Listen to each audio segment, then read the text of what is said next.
Recordad que hace muchos años las personas en la prehistoria, cuando los primeros hombres empezaban a comunicarse, tenían que dar nombre a las cosas, sobre todo para advertirse de peligros y demás. Así es como nacen las lenguas y como nace la comunicación oral entre los seres humanos. Acordaros de la historia de Pepe y la piedra, para que no tropezase su amigo, tenía que avisarlo de alguna manera. A los que no conocéis esta historia, si en algún comentario me lo decís, la contaré con algunos dibujitos y demás. Bien, más adelante lo que se hizo fue etiquetar las palabras, ¿no? Decir para qué servían.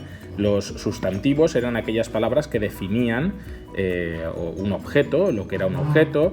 Después teníamos los verbos, que son palabras que indican acciones, cantar, jugar, reír. Y después tenemos los adjetivos. Los adjetivos son aquellas palabras que dan o dicen cómo son las cosas, ¿no? Y entre ellas veremos que hay muchas clases. Ahora veremos. Tenemos que los adjetivos básicamente pueden ser de dos formas. Una forma es la que indica que son de una sola forma, es decir, que no cambian ni en el masculino ni en el femenino, y de dos formas. Las dos formas son que cuando la palabra está en masculino, el adjetivo tiene que estar también en masculino. Como veis aquí, conductor rápido, y en femenino, conductora rápida. En este caso, cuando son de una sola forma, es decir, fiel no cambia, porque en masculino es amigo fiel y en femenino es amiga fiel. Normalmente los adjetivos tienen que concordar en género y en número con el sustantivo al que hacen referencia, es decir, rápido hace referencia a conductor. Debe de concordar en género y en número, no puedes decir conductor es rápido, como tampoco puedes decir conductora rápido. Por lo tanto, en este caso, en conductor y conductora tendríamos que emplear un adjetivo de dos formas.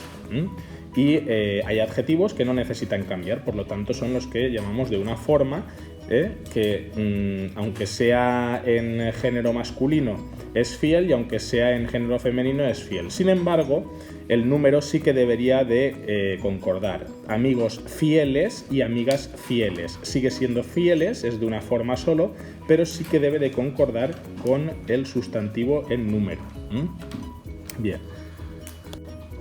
En cuanto a los adjetivos separados por un verbo, quiere decir que aunque el adjetivo esté separado por un verbo, sigue siendo a quien hace referencia el sustantivo. Estamos hablando de el coche es rojo. Tenemos aquí el verbo es, que separa el adjetivo del sustantivo, pero no deja de hacer referencia rojo a coche. Por lo tanto, aunque esté separado por un verbo, tenéis que tener en cuenta que el sustantivo al que hace referencia es coche.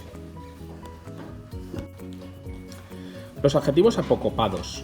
Este nombre que parece un poco raro, apocopados, quiere decir que utilizamos un adjetivo, hombre grande, lo partimos en dos, o sea, le cortamos una parte a grande y cambiamos gran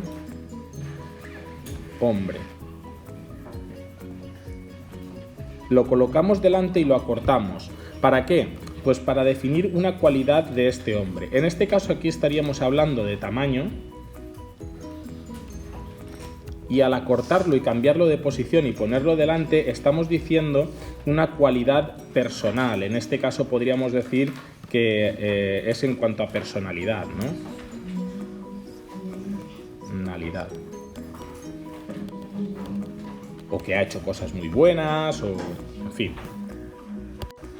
Después tenemos algunos sustantivos que se convierten en adjetivos. Por ejemplo, lluvia es un sustantivo. Si pensamos qué es lluvia, lluvia es las gotas de agua que caen cuando se condensa el agua en forma de nubes, y cuando se obtienen una cantidad de peso, pues bueno, caen, y eso es la lluvia. Bien.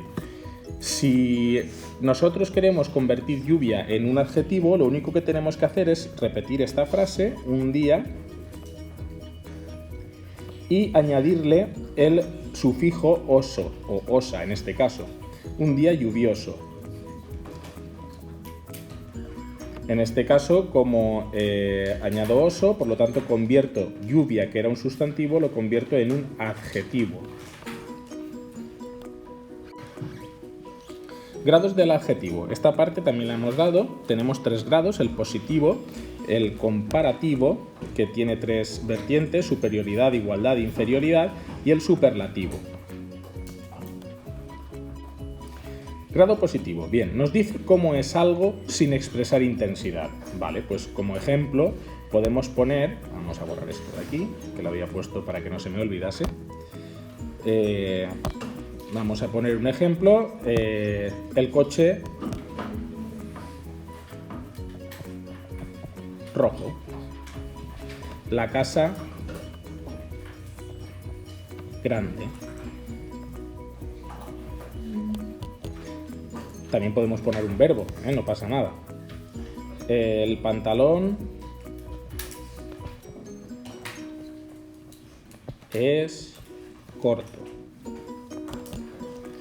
Bien, veis cómo son adjetivos que simplemente dice cómo son las cosas, hacen referencia a un adjetivo, pero no dice si es mucho, poco, simplemente dice cómo es. Vamos a ver en grado comparativo. En grado comparativo aquí tenemos que tenemos los grados de superioridad, se añadiría antes del adjetivo más y después que es más grande que una casa, por ejemplo. Entonces aquí tendríamos que este adjetivo estaría comparando, pero con grado de superioridad, más grande que otra cosa. De igualdad, cambiamos el más y el que por tan como, es tan grande como mi casa. Estás diciendo que es exactamente igual, por lo tanto igualdad. Y de inferioridad, es menos grande que mi casa. Cambiamos el menos, cambiamos el tan y el como por menos que. Esto es sencillo, ¿verdad? Bien, después tenemos el grado superlativo. El grado superlativo también lo utilizamos mucho cuando decimos que algo es muy pequeño. Aunque veáis super, en este caso el adjetivo es pequeño, no pasa nada, estamos diciendo que es muy pequeño. Pequeñísimo, añadiendo ísimo, el sufijo ísimo también, añadiendo el prefijo super, también ponemos el adjetivo en grado superlativo, y añadiendo el prefijo requete pequeño, también estamos haciendo que esto sea mucho más pequeño de lo normal. Así como si ponemos archi, por ejemplo, cuando vemos Spider-Man, el archienemigo de Spider-Man es el mayor enemigo de Spider-Man, es el Duende Verde, por ejemplo. Bien, espero haberos ayudado y pasamos a otra lección.